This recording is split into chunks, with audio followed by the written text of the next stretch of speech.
Olá pessoal, meu nome é João Miguel, sou fisioterapeuta e hoje a gente vai estar falando a respeito da postura. O que seria postura ideal e postura não ideal?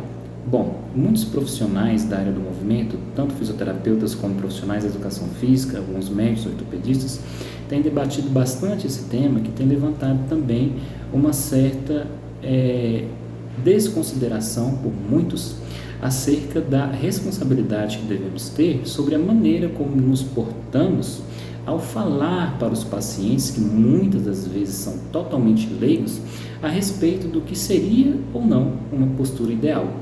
Então, quando a gente diz, segundo alguns estudos que já nos dão algumas evidências de que não existe uma postura ideal, como eu posso passar isso para o meu paciente, para o meu cliente ou para uma pessoa que não tem os meus mesmos conhecimentos?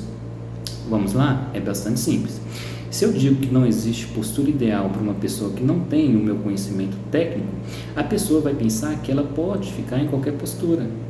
Então, isso não é interessante. Agora, se eu estou conversando aqui com você, caro colega da profissão, a gente vai ter um entendimento melhor entre nós em relação a isso, certo? Agora, quando você diz não existe postura ideal para alguém que não tem essa compreensão, vai dar a entender, segundo a consciência, a mentalidade dela, que qualquer postura vai ser legal. Ela poderá ficar numa postura emborcada, numa postura escorregada, uma postura rodada, né? E imagine então se ela tem ali, vamos colocar aqui um exemplo, uma hérnia discal posterior T11, T12. Aí essa pessoa vai ficar o tempo todo cifótica. Isso vai ser bom? Vai ser bom esse meu comentário para ela, de que ela pode, de que não existe postura ideal? Não é interessante. Então, devemos mudar só uma coisa, as palavras e o modo como a gente passa isso para as pessoas. Então, se eu disser, não existe postura ideal para ficar o tempo todo, opa, aí já mudou muita coisa. Aí o que eu coloco ali? Eu falo, olha fulano, mesmo que você fique numa postura mais ereta, você vai ter dores, porque você vai criar ali uma sobrecarga e os músculos estarão ali o tempo todo sendo tensionados para te manter nessa postura. Então, manter uma postura por indeterminado tempo não é legal, independente do tipo de postura que você adotar. Agora, olhando pela nossa biogenética, para a nossa biomecânica, é correto dizer que existe postura ideal? Bom, no sentido de que somos descendentes do Homo erectus, nós, seres humanos, nós temos uma postura mais alinhada, somos bípedes, andamos com a coluna para cima. Então, não é correto também você dizer que não existe postura ideal. É correto, sim, você dizer que não existe postura ideal de manutenção. Postura ideal para ficar o tempo todo não existe, no sentido de que quanto mais você fica numa determinada postura, mais sobrecarga você vai ter nas suas estruturas articulares e mais tensão na sua musculatura. Então, não é legal, não é viável a gente passar para os pacientes os conhecimentos e as falas que muitas vezes entre nós discutimos. Pegamos ali as evidências, discutimos, falamos sobre os artigos científicos, mas às vezes deixa escapar um pouco, e a gente passa isso para o paciente de uma forma errada, sim, porque ele faz uma outra percepção, ele tem uma outra condição de compreender aquilo que a gente fala para ele, ok?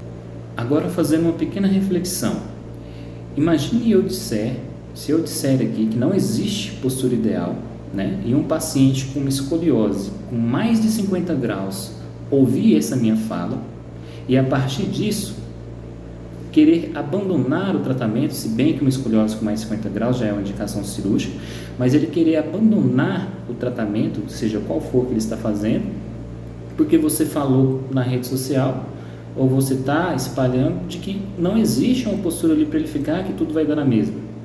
Olha o tamanho de nossa responsabilidade. Vocês já viram como é uma escoliose? Quais são as repercussões que ela causa quando ela tem uma graduação maior que 50 graus? A escoliose começa a diminuir ali o débito cardíaco, começa a atrapalhar a função ali pulmonar, começa a comprimir os alvéolos. Então, gente, é muito perigoso a gente colocar isso para os pacientes, nós colocarmos dessa maneira para os nossos pacientes, para os nossos clientes. Então, quando a gente fala que não existe postura ideal, acrescenta uma palavrinha, duas talvez. Não existe postura ideal de manutenção. Porém, existe uma postura ideal que é a do meu biológico, que é da minha biogenética e que é sim uma postura mais ereta, uma postura mais retificada, mas que respeite as curvaturas fisiológicas, de modo com que não desabe a ponto de estar favorecendo a gravidade e piorando as curvaturas para frente, como uma cifose, escorregada, aumentando ali uma hiperlordose, aumentando uma retroversão, uma anteroversão, uma retroversão de quadril, né? Um desvio lateral, favorecendo ainda mais as escolioses no plano frontal. Então não é interessante trazermos talvez conceitos, né, científicos, conceitos técnicos e querer incorporar isso na cabeça do paciente.